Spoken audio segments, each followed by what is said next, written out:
syndical. C'était un peu, je veux dire, un fil qui faisait sens. C'était un peu pour moi le prolongement de mon évolution professionnelle, si je puis dire, et militante également.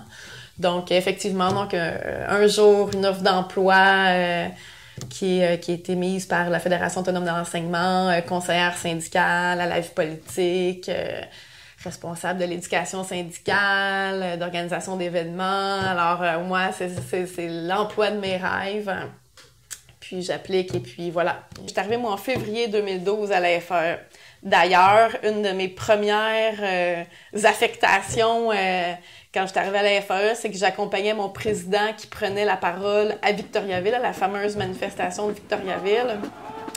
Et je me souviens que le président était il y avait un stage portatif, là. Puis là, il y avait des gaz lacrymogènes partout, on voyait plus rien, ça se battait en avant, la SQ, l'anti-émeute qui débarquait. Il y avait un camion qui était là, il fallait qu'on abandonne le camion parce que l'air était devenu irrespirable.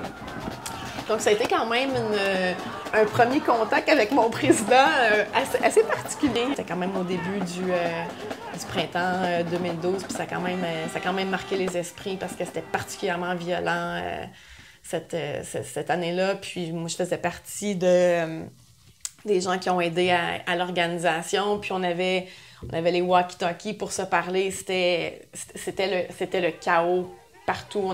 Tout le monde appelait à l'aide. Il y avait l'anti-émeute, la Sécurité du Québec qui tirait des balles de caoutchouc. On avait des gens qui étaient blessés. On avait des gens qui n'arrivaient plus à respirer. C'était vraiment le chaos. À ce moment-là, vous commencez votre carrière à la FAE. Oui. Et ça n'arrête pas, là. Ça continue toute l'année 2012. Oui. Ben moi, j'ai toujours trouvé que, de façon générale, l'ensemble des organisations syndicales auraient dû s'impliquer de façon différente dans la mobilisation de 2012. Ça m'apparaissait comme une fenêtre qui ne va pas se reproduire de sitôt. C'était une crise sociale, politique majeure et c'était pour moi une opportunité de faire des gains politiques. Évidemment, les organisations syndicales ont appuyé les étudiants, ont appuyé les revendications, ont participé à des manifestations. Là, on ne peut pas leur reprocher de n'avoir rien fait ou de ne pas les avoir appuyés. Mais je me serais attendue à ce qu'on s'organise de façon différente. À ce que, par exemple, les organisations syndicales, on travaille dans des bureaux, on passe nos journées dans nos bureaux. Je veux dire, je me serais attendue à ce qu'on ferme les bureaux, qu'on aille sur le terrain, qu'on fasse sortir, qu'on revoie complètement nos façons de faire de façon temporaire parce que c'est une fenêtre d'opportunité qui, pour moi, nous aurait permis de construire quelque chose de plus solide, de différent, de tisser des liens beaucoup plus étroits entre les membres, entre la base, entre les citoyens et les organisations syndicales, de conscientiser également davantage nos propres membres. Bien, à la FAE, l'avantage qu'on avait, comme on est un syndicat du milieu de l'éducation, on avait déjà une position de congrès sur la gratuité scolaire à l'université. Donc, contrairement à d'autres organisations syndicales qui se sont posé la question, qui ont été quand même beaucoup plus frileuses à embarquer dans le mouvement, pour nous, il n'y avait pas de doute parce qu'on avait déjà une position puis que c'était une position de congrès en plus. Donc, par rapport aux revendications étudiantes, la FAE a toujours été 100% engagée dans la lutte, en tout cas du point de vue des idées et des revendications à tout le moins. Là où les organisations syndicales ont eu beaucoup plus de misère, ça a été au niveau des actions. Comme par exemple, il y a eu évidemment l'adoption de la loi 78 qui a été hautement décriée par tous les dirigeants syndicaux. C'était une loi antidémocratique, c'était une loi de république de bananes, c'était scandaleux. Les mots, je veux dire, les mots pour décrire cette loi-là, c'était très, très, très, très dur et avec raison. Et pourtant, il y a une manifestation, je me souviens, qui est organisée en mai 2012 et c'est une manifestation conjointe par l'AC, par la FERC et la FEC. et la FEUC et la FEC décident de transmettre leur trajet d'avance à la police, tel que le requiert la loi 78 de l'époque. La C décide que non, qu'ils ne vont pas transmettre le trajet. Et je me souviens que en tout cas, mon organisation syndicale, là, quel trajet on va suivre? Là, est-ce qu'on va déroger à la loi? La décision qui avait été prise, ça avait été de suivre la manif de la FEUC et de la FEC. De suivre pour ne pas déroger à la loi. Mais ultimement, comme il y avait 200 000 personnes à cette manifestation-là, on a suivi le mouvement de la foule, puis sans même s'en rendre compte, tout le monde a suivi le trajet, ou la majorité des gens ont suivi le trajet de la classe. Donc ça, c'est quand même intéressant, mais en même temps, on voit que malgré le fait qu'on n'est pas d'accord avec ces lois-là, on est très, très, très frileux à traverser une ligne qui est de dire, moi, je vais désobéir civilement à cette loi-là parce que je considère qu'elle est antidémocratique, qu'elle ne passera pas le test constitutionnel et on embarque avec les gens, on embarque avec les étudiants, on les appuie non seulement dans leurs revendications, mais également dans leurs moyens d'action. Et le fait qu'on ait été capable de défier cette loi-là, ça a été la force du nombre. Parce que 5 personnes ou 10 personnes ou 50 personnes qui décident de défier une loi, c'est des gens qui sont facilement arrêtables, c'est des gens qui sont facilement identifiables. C'est des martyrs. Quand on est 200 000 à défier une loi, c'est la loi qui devient des vettes.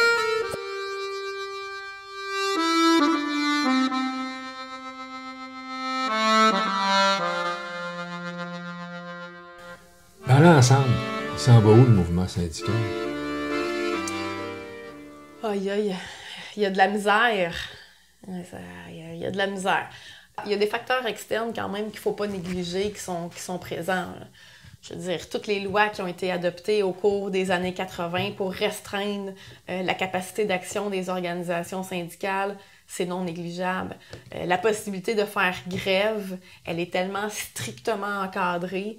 Les grèves illégales sont devenues un moyen qui n'est pas vraiment envisageable tellement les amendes sont élevées. Donc, c'est plus des avenues réellement possibles. Mais il y a ces facteurs-là externes qui sont quand même non négligeables. Et il y a aussi le climat ou la perception qu'ont les gens des organisations syndicales qui est pas toujours positive. Je pense qu'en ce sens-là, il y a de nombreux défis qui se dressent devant les organisations syndicales.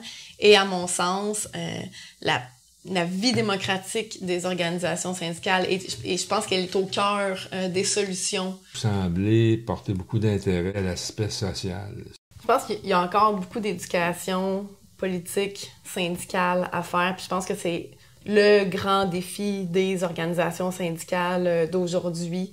Il n'y a pas beaucoup d'éducation politique. Il y a trop peu d'éducation politique qui se fait dans les différentes organisations syndicales. Et ça, évidemment, ça fait en sorte que les membres, ils font pas nécessairement les liens entre les politiques économiques qui se passent à Québec ou le budget du gouvernement du Québec et la réalité de ce qui se passe dans leur milieu de travail.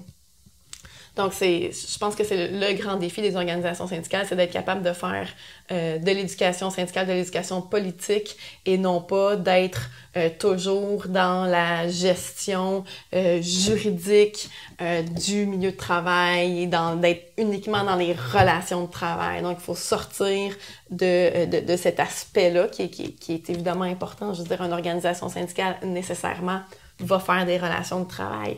Mais à quoi bon faire des relations de travail? Ça, nous, on est dans le domaine de l'éducation. C'est bien beau faire des relations de travail, mais si de budget en budget, l'argent qui est injecté dans le milieu de l'éducation diminue d'année en année, ton milieu de travail ne va pas aller en s'améliorant. Comment pouvez-vous penser faire de l'éducation politique dans un contexte où vos membres ont déjà peu de temps à consacrer à la chose syndicale? Je connais une enseignante ici à Montréal. Ses conditions de travail sont telles qu'il lui arrive régulièrement, en arrivant chez elle, de pleurer. Elle est à bout. Dans un tel contexte, comment pouvez-vous penser à faire d'éducation politique en plus de ce qu'elle vit? Ben moi, je pense qu'il faut aller sur le terrain. Il y a un enjeu de conciliation, famille, travail, militance.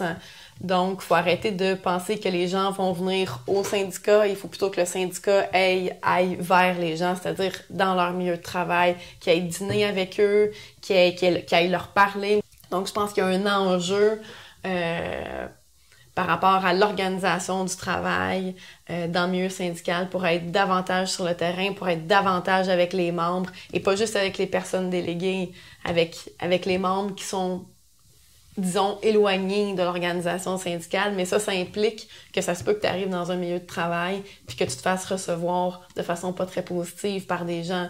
Mais il faut justement franchir ces barrières-là pour déconstruire les préjugés que les gens peuvent avoir à l'égard des organisations syndicales. Les membres des syndicats sont pas différents de l'ensemble de la société. Là. Les préjugés à l'endroit des organisations syndicales qu'on entend dans les médias, ça a été intégré par nos membres également. Donc, il y a un travail de conscientisation. Il y a des mythes à déconstruire, non seulement à l'égard de la société, mais avec nos propres membres. Par exemple? Ben, le mythe le syndicat qui défend les pas bons, le syndicat qui s'occupe de choses qui le regardent pas, le syndicat qui est corporatiste, tout ça, ça a été intégré. Ah, l'élite, là, les dirigeants, le syndicat. Le syndicat, là, c'est toi, tes cotisations, là, c'est là qu'ils s'en vont. Le syndicat, c'est pas eux. Le syndicat, c'est toi. Alors, déjà là, cette non-appartenance qu'ont beaucoup de membres à l'égard de leur organisation syndicale, elle est problématique. Ça fait en sorte que comment veux-tu qu'une personne qui dit « le syndicat », comment cette personne-là va se mobiliser? Cette personne-là va pas se mobiliser parce que le syndicat, c'est extérieur à lui, alors qu'il est plutôt partie prenante de cette organisation syndicale-là. Et ça m'apparaît un élément fondamental dans la difficulté qu'on peut avoir à mobiliser les gens, particulièrement à l'extérieur de périodes de négociation. Une des difficultés des personnes enseignantes, c'est entre autres qu'une personne enseignante, ça travaille tout seul. Là. Ça rentre dans sa classe, ça ferme la porte de sa classe, puis ça enseigne à sa classe. Puis ça retourne chez eux le soir, puis le soir, ça fait de la planification pour le lendemain, ça fait sa correction, puis le lendemain, la journée recommence. Si on veut que l'enseignante pleure pas chez eux, moi j'aime mieux que l'enseignante elle pleure dans le bureau du syndicat ou qu'elle pleure avec ses collègues, qu'elle ventile avec ses collègues, qu'elle pleure tout seul à la maison chez elle. Donc ça, c'est un défi dans le milieu de l'éducation de justement faire en sorte que les gens travaillent davantage collectivement, de créer ce mouvement-là collectif. Parce que naturellement, un enseignant, ça travaille pas en équipe, ça travaille pas en grand groupe, ça travaille dans sa classe, ça gère sa classe. Donc ça, c'est un défi qui est propre au milieu enseignant, particulièrement là, primaire et secondaire. Fait que de quelle façon on amène les enseignants à travailler davantage entre eux pour justement éviter que la personne qui vit de la détresse psychologique, qui vit des difficultés dans la gestion de sa classe, pour éviter que cette personne-là porte seule le fardeau de sa difficulté parce qu'elle n'est pas seule à vivre cette réalité-là. Et c'est le rôle de l'organisation syndicale, c'est le rôle de la personne déléguée d'amener cette prise de conscience-là que ces difficultés-là, elles sont partagées par un nombre important de tes collègues de travail. Puis si on se met tout le monde ensemble, si on crie fort, ben il y a du monde qui vont nous entendre, puis il y a du monde qui vont nous appuyer. Parce que les enseignantes et les enseignants bénéficient quand même d'une sympathie dans le public. L'éducation, c'est important, mais on ne pourra pas avoir une éducation de qualité si les personnes qui sont devant les classes sont en détresse psychologique parce qu'elles ont trop d'élèves dans leur classe, parce qu'elles n'ont pas les bons outils, parce qu'elles travaillent 45-50 heures semaine, parce qu'elles ont des tâches multiples, des niveaux multiples. Donc, il y a une réflexion à faire. Si on veut une éducation de qualité, ça passe notamment par des enseignants qui sont bien traités, qui ont des conditions de travail décentes, et ce qui implique donc des conditions d'apprentissage décentes pour les élèves. Les deux vont de pair. Un enseignant qui n'arrive pas à enseigner adéquatement, pour plein de raisons, ben c'est nécessairement l'élève va se retrouver dans la même situation où il sera pas capable d'apprendre adéquatement. Les deux sont interreliés, sont interdépendants. Vous voyez ça s'améliorer ou s'en aller encore pire? Écoute, avec le gouvernement en place, je peux pas dire qu'on a... En tout cas, moi, personnellement, j'ai pas beaucoup d'espoir. Bon, là, on est en année préélectorale, on va probablement nous annoncer quelques réinvestissements, mais l'ampleur des coupes des dernières années sont telles que c'est pas les petits réinvestissements qu'on va annoncer en année préélectorale qui vont venir changer quelque chose. Je pense qu'il faut repenser complètement la façon dont on voit l'éducation. Donc, il y a toute une réflexion à faire qui vont beaucoup plus loin qu'uniquement, il faut réinjecter de l'argent dans les écoles. De quelle façon on pense nos écoles, de quelle façon on les construit. Les écoles Ici, on est dans le quartier Hochelaga-Maisonneuve. Je veux dire, les écoles du quartier, hein, je veux dire, c'est une honte. Je veux dire, l'école Barry vient de réouvrir, Saint-Nom-de-Jésus est fermé. C'est pas normal, dans une société aussi riche que la nôtre, qu'on ait des écoles pleines de moisissures à un point tel qu'on soit obligé de les fermer, de les mettre à terre et de les reconstruire. Je veux dire, il y a un laisser-aller qui est présent depuis des décennies qui a mené à cette situation-là. Il y a quelque chose à revoir. Le système d'éducation, il est malade. On a un système, parallèlement à notre système d'éducation publique, on a aussi un système privé qui est particulièrement fort à Montréal et qui draine les meilleurs éléments. Je veux dire, l'école publique se retrouve de plus en plus à recevoir tous les élèves qui ont plus de difficultés, parce qu'évidemment, là, ces élèves sont pas acceptés dans les écoles privées. C'est Montréal, c'est l'école publique qui intègre les élèves qui sont en francisation. C'est l'école publique qui intègre les élèves avec des difficultés d'apprentissage, avec des difficultés de comportement, ce qui fait en sorte que la classe moyenne dans l'école publique, elle est privée de ses meilleurs éléments. Et c'est une réalité qui est particulièrement criante à Montréal parce que le nombre d'écoles privées est très élevé sur le territoire montréalais. Et ça aussi, c'est un questionnement qu'on doit avoir comme société. Est-ce que c'est normal qu'on finance avec des deniers publics de 60 à 70% l'école privée, alors que cette école-là va refuser nos enfants? C'est une aberration. On va se multiplier les programmes pédagogiques particuliers. Oui. En soi, ça peut être intéressant. Le problème, c'est quand ces programmes pédagogiques-là ont des tests d'entrée ou des critères d'entrée qui vont être l'excellence académique, qui vont être parfois même monétaires, qui vont des fois avoir des implications monétaires, tout dépendant du type de programme qu'on met de l'avant. Donc ça, c'est évidemment que c'est questionnant. Et l'école publique doit se questionner. Mais dans le contexte actuel où le privé compétitionne le public, le public essaye de calquer les modèles que met de l'avant le privé pour essayer d'attirer des élèves à l'école publique. Et pour moi, ça fait partie de la réflexion qu'on doit avoir. C'est pas ça qui va arrêter mon enseignante de pleurer chez elle. Là. Non. Effectivement, mais d'avoir des classes plus hétérogènes, d'avoir une plus grande mixité sociale dans une classe, ça fait une différence dans la gestion de ta classe que d'avoir tous tes meilleurs éléments qui sont dans le privé. Ça fait pas une composition de la classe qui est la même que celle qu'elle est actuellement.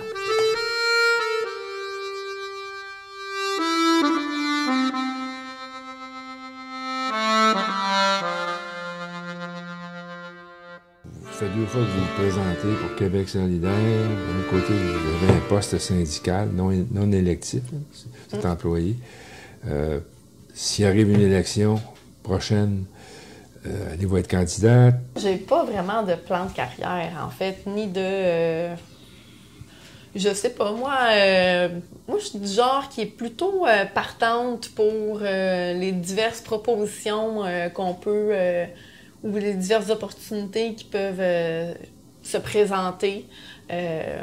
Est-ce que c'est comme candidate? Pas nécessairement. Tu sais, je pourrais être directrice de campagne, je pourrais travailler au COM. Est-ce que je vais m'impliquer dans la prochaine campagne électorale de Québec solidaire? Je vous affiche mes couleurs tout de suite. Oui. À quel titre? Je sais vraiment pas encore. Mais c'est sûr que je vais travailler activement à l'élection d'un plus grand nombre de candidats ou de candidates de Québec solidaire. L'idée, c'est de contribuer à amener le progrès et non pas d'être nécessairement dans l'enseignement ou dans un... Fait. Moi, demain matin, là, on a une femme, là, je vais nommer, je veux dire, mettons, Aurélie Lanctot, qui a envie de se présenter, qui habite dans le sud-ouest, dans Saint-Henri-Sainte-Anne, puis qui a envie de se présenter. Moi, je dirais go, tu sais, puis je vais travailler pour toi, ça va me faire plaisir. C'est pas...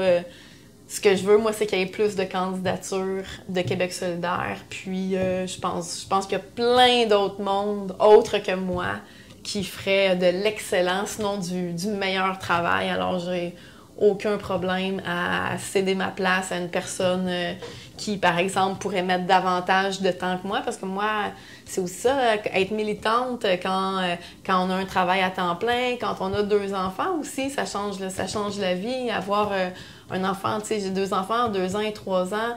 Ton rapport à la militance, il est différent également. Et je suis plus capable de donner autant que je pouvais donner à l'époque où ma seule responsabilité était moi-même.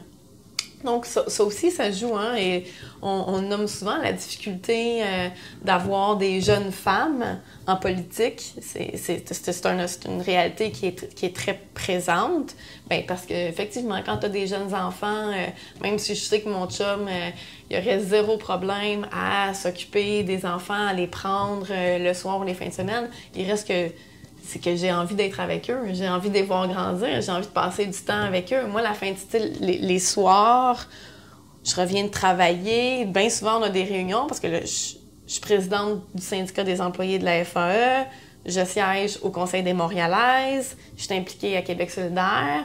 J'ai quand même des soirées où j'ai des activités ou des implications liées à mes diverses implications. Maman, t'es tout le temps partie. Mais c'est ça. Puis je veux dire, le soir, ça va tellement vite entre le moment où on revient de travailler, le moment où il se couche, que la fin de semaine, c'est le moment où on a envie de passer, on passe vraiment du temps de qualité, où on fait des activités. Mais j'ai plus envie là, de passer une fin de semaine sur 2 en réunion. C'est ça aussi, ça change un peu notre rapport à la militance, le fait de devenir parent, particulièrement quand nos enfants sont encore en bas âge. Puis là, vous pensez être correct, puis il y a une équipe de tournage qui vous arrive. Oui.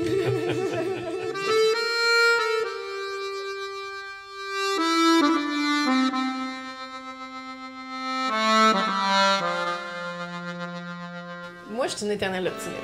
D'ailleurs, je pense que tu peux pas être militante, tu peux pas t'impliquer activement si tu crois pas à la cause, si tu crois pas à la capacité de progresser.